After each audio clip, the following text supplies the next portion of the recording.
Hi everybody, Tim Hughes here. I'm here with Chris Toyne, and we're going to talk about EdTech challenges and opportunities. What is it that's going on in EdTech? Because the things are always changing. Things have moved a lot since COVID, and what are the opportunities going forward? So, Chris, tell people where they can get hold of you. You can get hold of me personally on LinkedIn is the best place. I'm the guy looking to the right with the blue background and a bag hanging behind me in a tree. I can tell anyone that story if they want. I believe that you're something like the owner of some rucksack or something. It's the world's greatest rucksack, in my opinion. There are other types and brands of rucksack out there, but in my opinion, it's the world's greatest rucksack. So anybody who's watching this, go to Chris Toyne's LinkedIn profile. You'll see what we're talking about. Perfect. And I'll not ruin any more of that story for now. You can also find Accelerate, who I am one of the co-founders at www.goaccelerate.org if you're interested. So you've been in, I mean, as we were going live, you've been in the EdTech sector for years, haven't you? Yeah, 20, I lose count, 22, 23 maybe, with, if we count work experience, which doesn't happen that often in schools anymore, but if you count work experience, I also had 2 weeks of EdTech experience or tech experience in education. I went and worked in a hotel because the people thought I was going to go into catering. Yeah, that's an exclusive. That's an exclusive there. I didn't know that. I wanted to be a chef. That was my. Is that right? Yeah, I worked. Yeah. See, I worked in a pub. Yeah. And therefore, what were you going to go and be a chef? I said, no, I don't want to be a chef. Yeah. It was when I realised how unsociable the hours were. Yes, exactly. Yeah. And so what's been going on in terms of EdTech? Because there's been massive changes because COVID must have changed a lot of things. Because all of a sudden we're merrily working in classrooms, and then all of a sudden we're working from home. Yeah, it's created a lot of opportunity, but also a lot of challenges in the immediate term. So schools tend to be 5 years-ish behind the rest of the world in terms of technology. So they tend to have older equipment, slower speed internet, all that sort of stuff. It tends to be 3 to 5, in some cases 7 or 8 years behind everyone else. Sorry, I probably should have said. So EdTech is basically selling to schools, isn't it? You're selling to schools, universities, yes, colleges, that sort of stuff. That's right. Yeah. So EdTech is really a combination of educational practices and technology to, in its simplest form, improve outcomes for children, teachers, schools, and more recently, wider school communities. So key stakeholders such as parents, governors, etc. And obviously, COVID came along. Nobody's in schools. We've all got to work from home, and schools had to scramble around. So there were initial challenges around COVID in relation to some of that technology that they had that was outdated. Now, it depends which side of the fence you sit on. So if you sit on the school side, that's a big challenge. You sit on the provider side, that's a big opportunity because these schools have got to get up and running pretty quickly. But over COVID, so if we stick to, and I'll talk about challenges in a bit if we get there, but if we stick to the provider side, over the period of COVID, or as a result of COVID, the EdTech sector has grown by 72%. Wow. And the UK market attracts 41% of all EdTech investment in Europe. So we're talking about a big opportunity that's been realised. So even though the budgets probably relatively are small, actually it's a big opportunity. Yeah, that's right. Yeah. And it depends what we deem a budget for EdTech as well, I think. So most people would deem an EdTech budget as a spend on software or services that improve outcomes, but some schools will have budgets, wider tech budgets for equipment as well. So I guess that 72% will be higher if we take into account technology spend, because there will have definitely been teachers out there using antiquated equipment, which means they couldn't put lessons online, etc., etc. And that's seen a lot of disruption, to be fair. There's There's elements of EdTech that's been nailed down by big players for as long as I can remember. So you think of Capita and Sims. They had all of the UK market just about in terms of management information systems and that type of EdTech. We're now seeing players come into that space who are taking 3 out of 4 of every sale now. So, and I'm not saying that's directly as a result of COVID. They'd been around prior to that.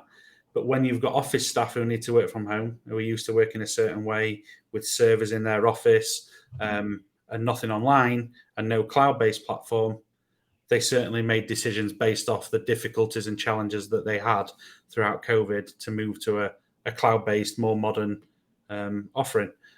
So yeah, it's definitely facilitated some disruption as well. I remember when COVID struck, and up until that point, the NHS, for example, if you went to them and said, can we, first of all, can I see a doctor through Zoom or online? The answer would be no. You have to do it face to face.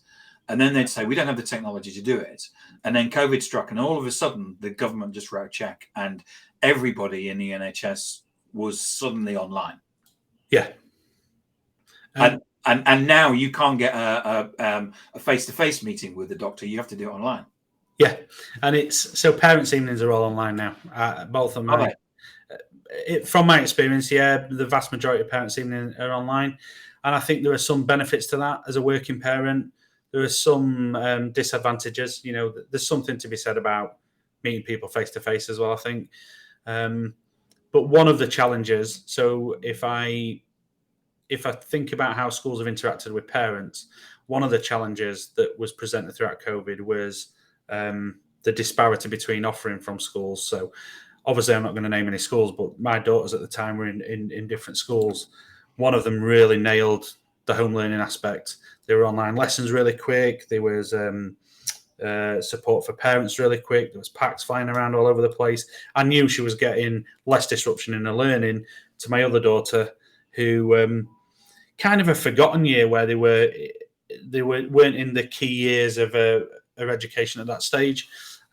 Everything was a lot slower. She missed a lot of her learning.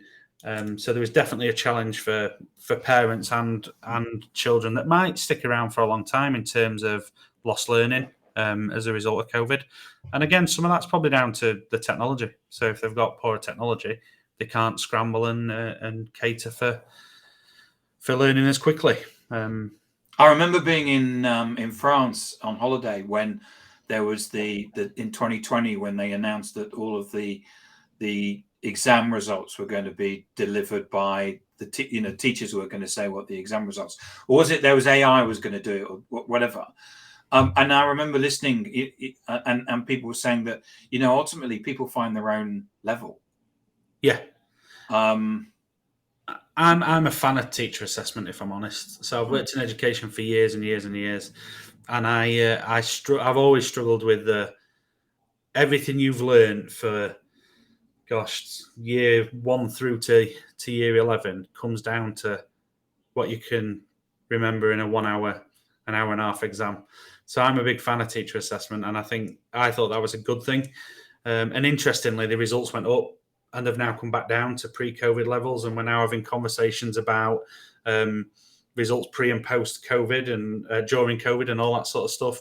I don't think we should be having those conversations. I think we should be having a conversation around, why is it different and which is the right way to do it. Because if there's been a discussion, isn't there? Because what's happened is that the people that had the high results went into university, and then actually there's been a high dropout rate of the people going to university. So there's also this argument about that maybe that they were over quoted and therefore they got into university courses that they shouldn't have been on. But ultimately, people find their own level. Yeah, it balances out. So I don't think it's to do with inflated results. I think it's to do with just a different system.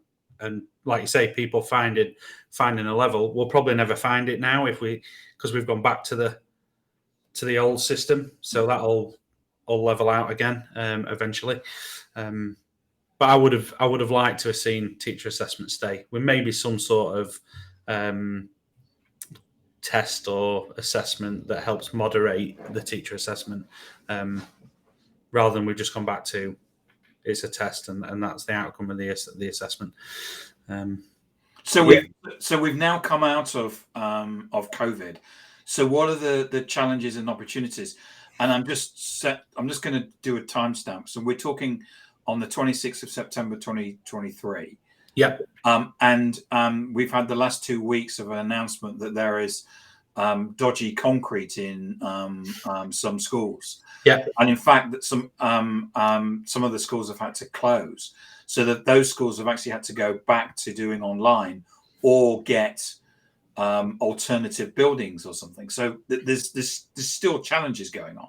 Oh, definitely. We're probably a better placed as well, aren't we, as a result of COVID for those challenges? Well, you would have thought so, yes. But we're talking a small number, I think. In the grand scheme of things, we're talking a small number in terms of call it RAC, RAAC. Yeah. And I can't for the life of remember what it stands for, but they call it. No, it's a particular type of concrete, but I understand a lot of them. I think it's 127, and a lot of them are in Essex, aren't they? Yes, that's right. Yeah. So in terms of challenges and opportunities as a result of COVID, so there's 3 or 4 main, I think, challenges that came out of COVID from a provider perspective. So during COVID, there was a government initiative. They set up something called the Oak Academy, I believe it was called, and they developed really quickly and really effectively, to be fair, a lot of curriculum content that was pushed out to schools to make sure that children who were learning at home were learning the right things in relation to the curriculum. At the time, we also had a lot of curriculum providers in that edtech space who were pushing out curriculum content that was paid for, and it's one example of a number of like small or medium-sized government initiatives that were designed to support through COVID that have impacted on businesses throughout the COVID period. That's now tipped into, originally they were, I don't know if ring fence is the right term, but I can't think of a better one, but a ring fence around what was going to be done with the Oak Academy materials. And that ring fence meant that they would only be provided in the UK. That ring fence has now been removed, so they are now providing internationally. So some of these smaller providers who'd moved their content into an international space to try and stay afloat have now got challenges around that and the influx of free or cheaper materials, but also high quality being pushed into the international space. So that was a challenge around the scramble to provide shared and free content for providers. Budgets constraints, obviously. Budgets were tight pre-COVID, but when you place that requirement on schools to go and buy a load of new tech, the budgets are squeezed even further. And that, I mean, I've mentioned poor tech, but the budget constraints are compounded by not just that, but by reduced staffing, lower parental engagement, and dare I say, a class divide as well. So wherever you're talking about spend, class divide obviously comes into it. So some parents have got better technology at home than others for obvious reasons. So that was a big challenge. Recruitment and retention post-COVID. I mean, it was a challenge before COVID, but post-COVID, it's probably an even bigger challenge, and that leads to lower adoption rates. So, and that's basically recruiting teachers. Yeah, recruitment and getting them trained and education staff in general. But yeah, teachers is the big one. But I work with edtech providers who have deliberately geared up their system so that it can be administered and supported by anyone in school. And we're now seeing teaching assistants leaving the profession as well. I mean, you can go and earn as much, if not more, in B&M, McDonald's, Home Bargains as you would do as a teaching assistant, which is obviously appealing. And that does lead to low adoption rates with technology. And the reason for that is all the people who know how to use it and know how to administer it are leaving. So then you've got to reskill and retrain, etc. And I think there's something about perception as well. post-COVID. So I've worked in sales for a large part of my career, so I'll be really careful what I say. But I think when there's big money on the table, sometimes bad behaviours are exhibited in terms of sales. And the genuine figure, this, I'm looking at it because I've got it wrote down. In terms of perception, only 8% of educators trust the claims that have been made by edtech companies. And back to normal means that they reflect as well. So we're now moving back towards a more normal state.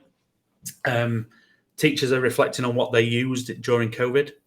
And that probably supports that 8% of educators trust the claims that edtech companies have made. So all sorts of claims that have been made. If they've not been realised through COVID, as we get back to normal and we reflect, we start to realise that those claims weren't substantiated. And then I think a big one, and I'll move on to overcoming those challenges in a minute because I don't want to be negative. But a big one is COVID made everyone really accessible, didn't it? So we all learned how to use Zoom, or Teams or Google, etc. And it made everyone accessible, which is great, and I think probably a big benefit of COVID. But the danger is when everyone becomes accessible, if we don't exhibit the proper behaviours, there's a battening down of the hatches. And I've definitely seen that in schools. So getting hold of the people you need to speak to is harder than it's ever been. And I think some of that is as a result of we maybe abused that accessibility during COVID a little bit. But overcoming them, like I say, it presents a lot of challenges, a lot of opportunities as well. So we can now be creative about the solutions that we offer. I think schools are more willing than ever to talk to us about how we can help them overcome their problems. So if we're willing to have the right conversation, they're willing to talk to us about how we can overcome the problems. And I'm going to flip the accessibility bit because they can do that really easy now. We don't need to drive 300 miles to have a conversation with a head teacher. Wider stakeholders are definitely open to engagement as well. And I think if we, as EdTech providers and services, can come up with really innovative ways of engaging parents, governors, even children, the market always decides whether we've got a good solution or not. And I think we've got readily available access to wider communities as well. And to counter the 8% of educators don't trust the claims that have been made by edtech companies, 84% of teachers believe that tech has impacted positively on outcomes for children. Right. So I think that's the biggest opportunity as a provider of edtech.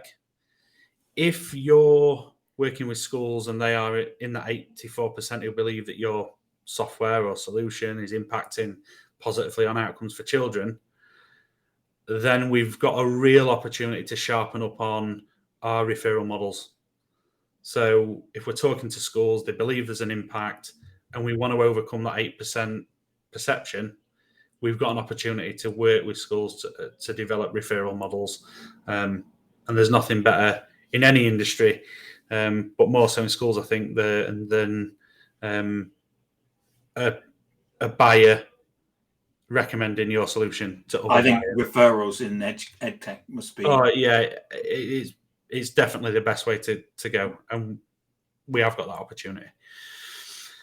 And then thinking about other opportunities that have created. So I'm working with a business at the moment who are really innovative, and they've accessed funding from something called Shine Trust. Now, I think it's been around a while, but it's designed to support educators and people in the classroom who've got great ideas to take their ideas into the marketplace.